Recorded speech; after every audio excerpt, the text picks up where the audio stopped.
Assalamu alaikum viewers. Welcome to Heart and Health segment brought to you by Habib Oil Mills. खुश आमदेद. आज हमारे साथ मौजूद हैं डॉक्टर निदा शकील, बड़ी मशहूर कंसल्टेंट एंडोक्राइनोलॉजिस्ट और डायबिटोलॉजिस्ट हैं. इनसे हम बात करेंगे जिस किस्म के मरीज़ ये देखती हैं, मेनली डायबिटीज़ रिलेटेड होते हैं, बट कोलेस्ट्रॉल के क्या इश्यूज़ उनमें मौजूद होते हैं और कोलेस्ट्रॉल की वजह से डायबिटीज़ किस तरह से बढ़ सकती है, दिल के अमराज किस तरह से लाहक हो सकते हैं और इससे परहेज़ कैसे किया जा सकता है. अस्सलाम वालेकुम डॉक्टर निदा, कैसी हैं आप? बिल्कुल ठीक ठाक. बहुत शुक्रिया कि आप आज आ सकें. Thank you very much. आप से हम चाहते हैं कि बेस्ड ऑन योर एक्सपीरियंस आप रोशनी डालें. डायबिटीज़ के मरीज़ तो आप दिन रात काफ़ी सालों से देख रही हैं.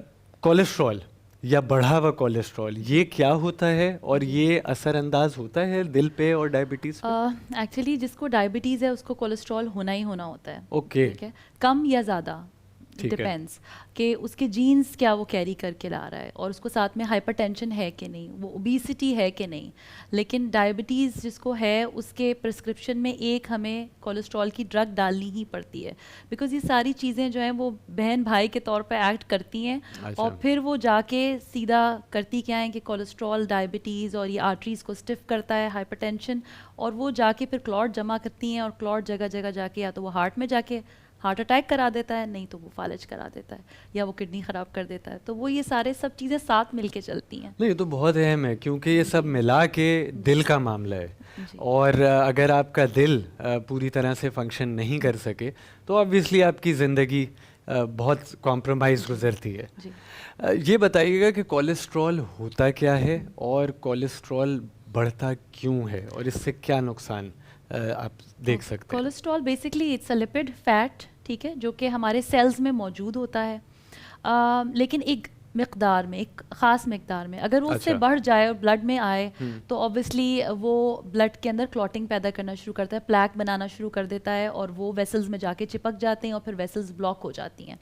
अच्छा, कोलेस्ट्रॉल या फ़ैट हमें नेचुरली ज़रूरत भी होती है. ऐसा नहीं कि हम बिल्कुल बग़ैर फ़ैट के डाइट ले सकते हैं या बग़ैर फ़ैट के ज़िंदा रह सकते हैं, बिकॉज आवर ब्रेन के सेल्स को फंक्शन करने के लिए, न्यूरॉन्स को फंक्शन करने के लिए कोलेस्ट्रॉल की ज़रूरत होती है. तो एक सर्टेन मिकदार में हमें हर चीज़ की ज़रूरत होती है, लेकिन अगर वो हम ज़्यादा लेंगे या ओवर ईटिंग करेंगे या हम ऑयली फूड्स खाएंगे और सारी चीज़ें बस फ्राइड ही लेंगे तो ऑब्वियसली वो हमारे एक्सेस हो जाएगा बॉडी में और फिर वो वेसल्स में जमा होना शुरू हो जाएगा. ओके, तो ये वेसल्स में जमा होने की वजह से दिल को इटसेल्फ खून की सप्लाई और मकदार कम होगी, कॉम्प्रोमाइज़ होगी, कॉम्प्रोमाइज़ हो जाएगी. खून की नालियाँ होती हैं छोटी छोटी सी, उसमें जाके वो ब्लॉक हो जाएगा, और ब्लॉक हो जाएगा तो ऑब्वियसली फिर वो खून नहीं जा पाएगा दिल तक और फिर वो हार्ट अटैक जिसे हम कहते हैं.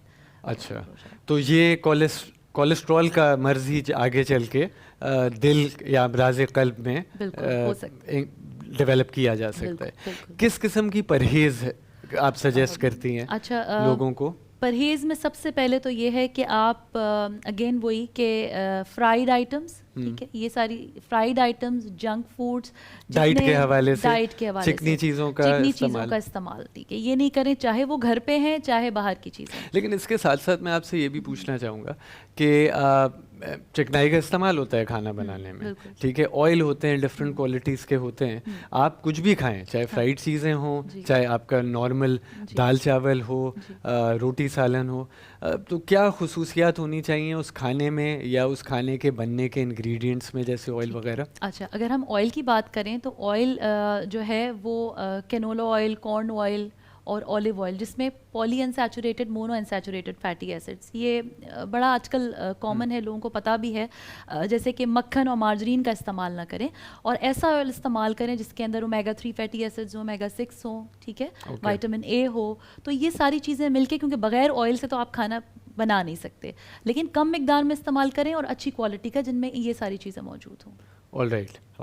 मेरे ख्याल से ये मैसेज जो है वो तमाम होम मेकर्स या हाउस वाइफ्स के लिए भी है जो अपनी फैमिली के लिए खाना बनाती हैं, कि वो इस चीज़ को मद्देनज़र रखते हुए आधी से ज़्यादा लाइफस्टाइल या डाइटरी मॉडिफिकेशन तो इन द फर्स्ट स्टेज कर ही रही हैं. ये बताइएगा कि जिन मरीज़ों में फैमिली हिस्ट्री पाई जाती है कोलेस्ट्रॉल की और उनमें शुबा होता है कि after certain age they can develop high cholesterol. ان کو کس قسم کی احتیاط شروع سے رکھنی چاہیے؟ دیکھیں جن میں ہائپر کولیسٹرولیمیا یا ہائپر ٹرائیگلیسرائڈس کا پرابلم ہوتا ہے تو ان کو ایک تو اپنا check up fasting lipid profile پورا ٹھیک ہے اور فاسٹنگ اسٹیٹ میں اور پورا جس میں 3-4 ٹائپ کے کولیسٹرول آتے ہیں تو وہ کروانا چاہیے. اور اگر وہ ٹھیک ہے تو ہر تیسرے سال آپ کو کرانا ہے. اپنی ایکسرسائز اور ڈائٹ کا دھیان رکھیں اور smoking which is very important. Okay تو smoking is contributing factor to cholesterol as well. Cholesterol and heart disease actually it's contributing factor for heart disease. If cholesterol بھی زیادہ ہوگا پیشنٹ اسموکر بھی ہوگا تو ڈیفینیٹلی ہارٹ ڈیزیز کے تو chances double ہو جائیں گے. اوکے کیا بچوں میں بھی کولیسٹرول زیادہ دیکھا جاتا ہے؟ اگر سرٹن جینیٹک پرابلمز ہوتی ہیں جس میں بچوں میں کولیسٹرولز ہائی کولیسٹرولز مل سکتے ہیں, ٹرائیگلیسرائڈز مل سکتے ہیں اور آج کل ٹین ایجرز میں ایڈولسنٹس میں ہیں اس لیے کیونکہ ہماری ڈائٹری ہیبٹس اور سیڈنٹری لائف سٹائل اور وہ موبائل پہ بیٹھے رہتے ہیں بچے, تو یہ بچوں میں بھی کامن ہو گیا. تشخیص کے بعد جن میں ہائی کولیسٹرول یا ٹرائیگلیسرائڈیمیا پایا جاتا ہے ان کو کس قسم کی لائف سٹائل موڈیفیکیشنز کی ضرورت ہے؟ سب سے پہلے ڈائٹری جیسے کہ میں نے بتایا, اس کے بعد ایکٹیویٹی. اوکے ایکٹیویٹی کو ہم ایکسرسائز سمجھ سکتے ہیں, ایروبک ایکسرسائز کسی بھی قسم کی جس میں سوئمنگ ہو گئی اور واکنگ ہو گئی یا آپ یوگا کر سکتے ہیں. ٹھیک ہے 30 minutes 5 days a week and then limit your screen time. اچھا یہ جو آج کل سیل فونز اور laptops limit 1 to 2 hours a day آپ ایک ساتھ not more than 2 hours. اور خاص طور پہ وہ پروفیشنز جن کا سیڈنٹری اسٹائل ہے جیسے کہ بینکرز ہیں بیٹھے رہتے ہیں سارا وقت, تو ان کو سرٹن یعنی ایک ٹائم پیریڈ کے بعد اٹھنا ہے, چلنا ہے تھوڑا سا اور اس کے بعد واپس آ کے اپنی چیئر پہ بیٹھنا ہے. اچھا عموماً لوگ یہ پوچھتے ہیں کہ بھائی ڈاکٹر نے سجیسٹ کر دیا ہے اچھی صحت کے لیے واک کی جائے, واک دن کے کس وقت کریں تو بہتر رہتا ہے؟ دن کے ایسے وقت کریں جس وقت دھوپ نہ ہو, کیونکہ ہمارے یہاں تو سارا وقت جو ہے نا وہ گرمی ہے, تو صبح کا ٹھنڈا وقت ہوتا ہے یا شام کا, اور بالکل پیٹ بھرا ہوا ہو اس وقت واک نہ کریں. اچھا یا ناشتے سے پہلے کر لیں یا کسی بھی کھانے کے 2 گھنٹے کے بعد. اچھا ٹھیک ہے, تو دھوپ کے وقت پرہیز کریں شام میں, اور رات میں بھی کی جا سکتی ہے. رات میں بھی کی جا سکتی ہے جس کو جیسا. اچھا ایسا بھی ہے کہ اگر آپ 30 منٹس ایک ساتھ نہیں کر سکتے تو 15 منٹ صبح کر لیں اور 15 منٹ شام کر لیں. اچھا اس طرح بھی کی جا سکتی ہے. دس از اے ویری امپورٹنٹ لرننگ کہ آپ اپنی ایکسرسائز کو اسپلٹ بھی کر سکتے ہیں ایز لانگ ایز ڈیوریشن آپ پوری کر رہے ہیں. اور پورے دن میں میرے خیال سے 24 گھنٹے میں ہر انسان کو اتنا وقت مل سکتا ہے, چاہے آفس میں ہو چاہے گھر میں ہو, کہ اپنی صحت کے لیے 20 سے 30 منٹ نکال سکے. ڈاکٹر ندا یہ بتائیے گا کہ جو کولیسٹرول کے مریض ہیں ان میں عموماً ڈائبٹیز جس طرح آپ نے خود ہی کہا اور بلڈ پریشر دیکھا جاتا ہے.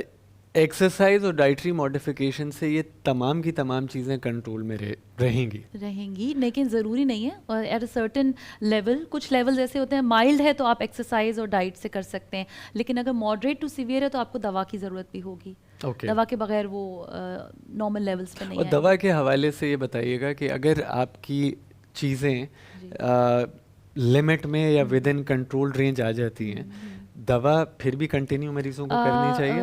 اگر ہارٹ پیشنٹ ہے ٹھیک ہے جس کو ہارٹ اٹیکس ہوئے ہوئے ہیں یا چانسز ہیں یا ان کا کارڈک رسک زیادہ ہے, تو ان کو ہم یوزلی دوا بند نہیں کر سکتے کولیسٹرول کی.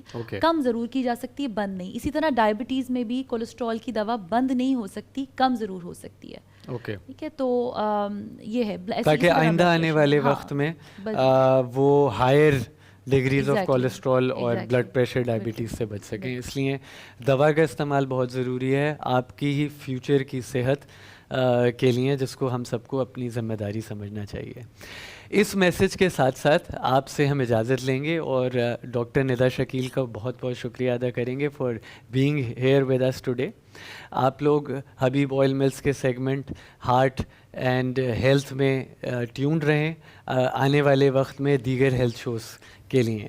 Thank you very much. اپنے جاننے والوں رشتہ داروں کا خیال رکھیے گا. خدا حافظ.